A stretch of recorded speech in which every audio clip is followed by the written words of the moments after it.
Hello, and thank you for joining me. Today I'm sharing this recipe for homemade Wonder Bread. Let's get started. So I'm adding my cup of warm water. 1 cup of warm milk, Next, I'm going to add in 2/3 cup of sugar. I know that seems like a lot. You don't have to use a whole 2/3 cup if you don't want to. But it is, Wonder Bread has a sweetness to it. And keep in mind that this recipe does have over 5 cups of flour, so it won't be like an overly sweet bread. And the reason why we need the milk and the water to be warm is to help that sugar dissolve in this mixture. So we're just stirring it up until the sugar is dissolved. Next, I'm adding in the 1.5 tablespoons of yeast, and I'm adding in a dash of some ginger. The ginger just really helps to activate the yeast. And not a lot, just a pinch. There we go. You don't have to use the ginger, by the way. Just gonna whisk that in. Now when you warm up your milk and your water, make sure that is not too hot. The degrees, Fahrenheit degrees for the water and milk should not exceed 110. Because we don't want to destroy the yeast.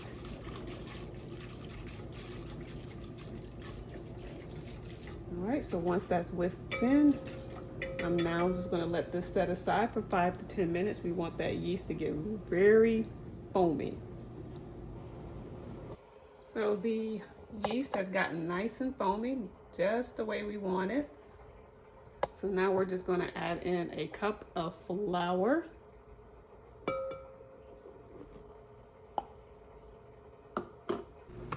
Just going to stir that in. Now when you're measuring out your flour, you've seen my other videos, you know how I am about the flour. Make sure that you do not scoop the flour out of the bag. I cannot stress that enough. It will mess up your recipe.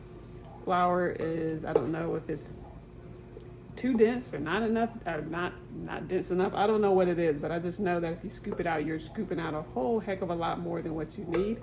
So it's better to spoon it into the measuring cup versus scooping it out. I've seen some top cooks on Food Network scoop, and I cringe every time I see them do that because I'm like, they should know better.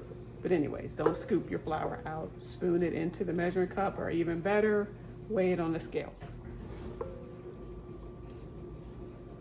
So after that is added in, we're now going to add in our salt, excuse me, 1.5 teaspoons.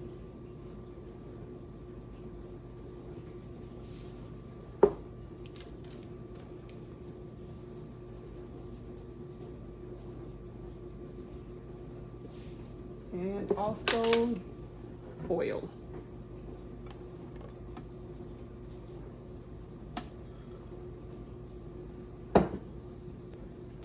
And we're just going to whisk that in.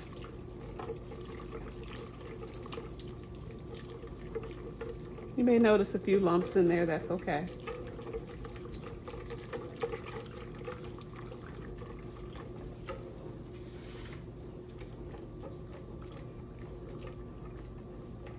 All right, that is done. So with the mixer running, I'm going to add in a cup of flour at a time.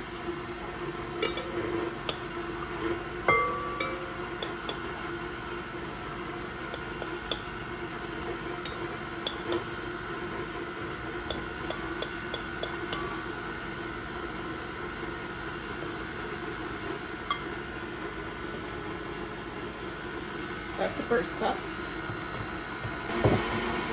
This is my 5th cup of flour.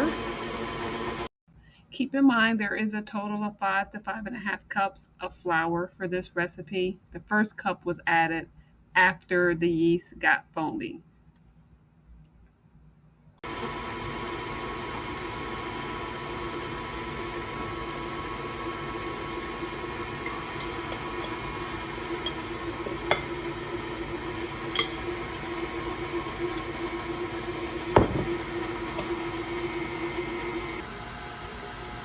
And I'm just going to allow this to do its kneading process for about 5 minutes. So after kneading for 5 minutes, I am now going to place this dough. I'm trying to just get as much off of this hook.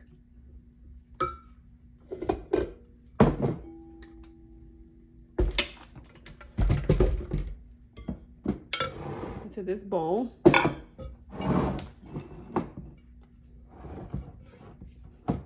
Into a large oiled bowl.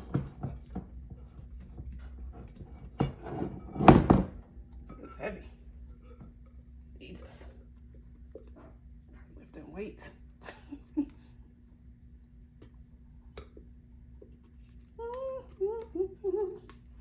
Come on out. I only can hold you for so much longer.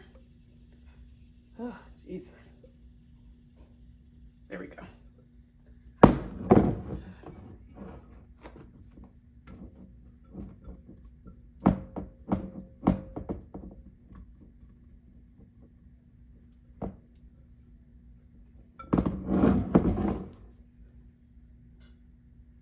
Okay, there.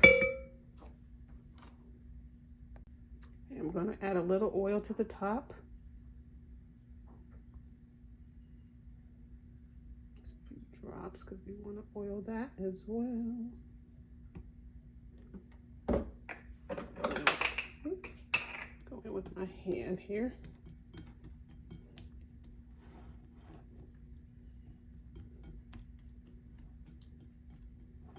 Okay. Just want to make sure that the dough is nicely oiled, and it is. Next, we're going to take a warm, damp cloth, and we're going to cover this and let this sit for about an hour. It's been 1 hour. The dough should have risen. It has. It's doubled in size. Is exactly what we want. So now I'm just going to make sure my counter is completely dry.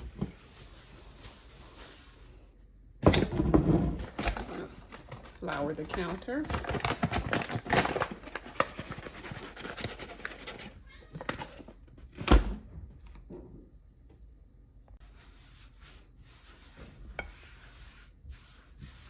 Okay, just gonna punch this.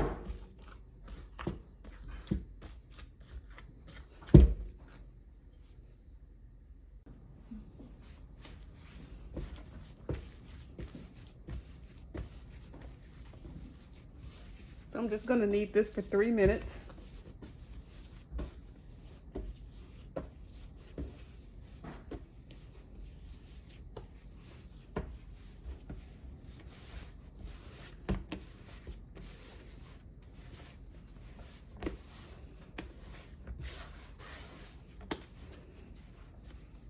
All right, there's something really gratifying about kneading dough.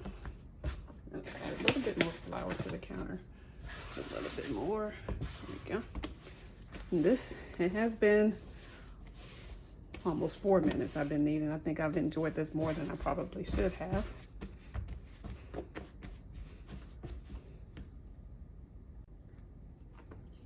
So after kneading, I'm just going to divide this in half. Is this going to be a perfect half? Probably not. Probably not. One feels a little bit heavier than the other.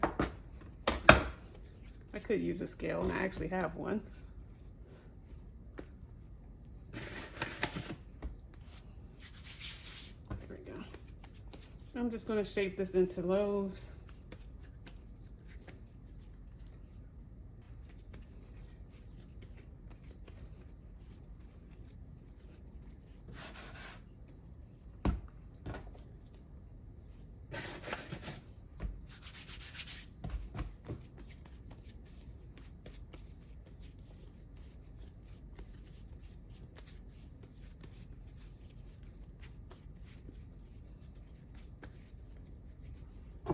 My two 9 by 9.5 loaf pans. And I'm just going to put, they're both greased, oiled. Put both of my loaves in there.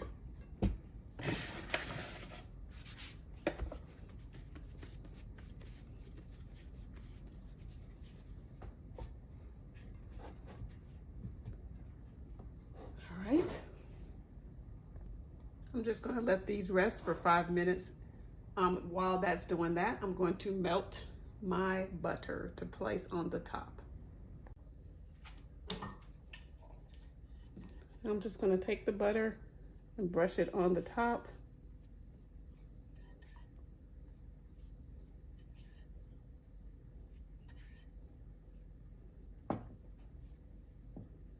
And we're going to let this sit for another 30 minutes. I know this bread does a lot of resting.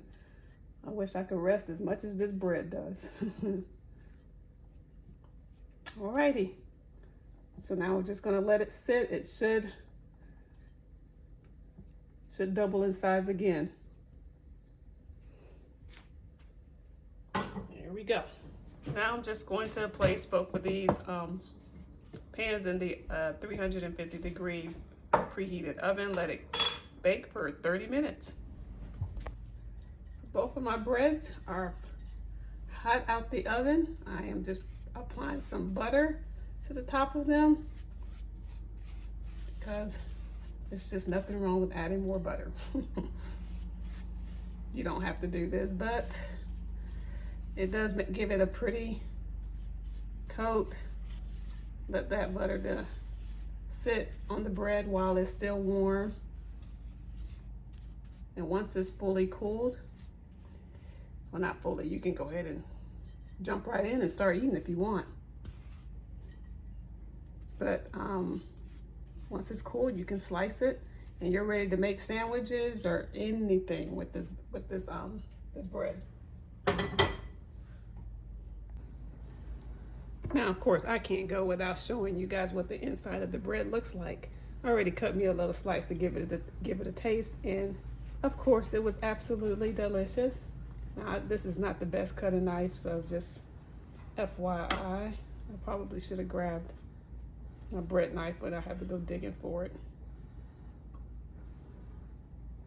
So there you have it. Like I said, not the best cutting knife, but just want y'all to see that this is completely done. It just looks like a regular slice of bread. The only thing is you don't really have all those chemicals in it. I mean, you ever look at the ingredients on the back of bread, and it doesn't look that appealing.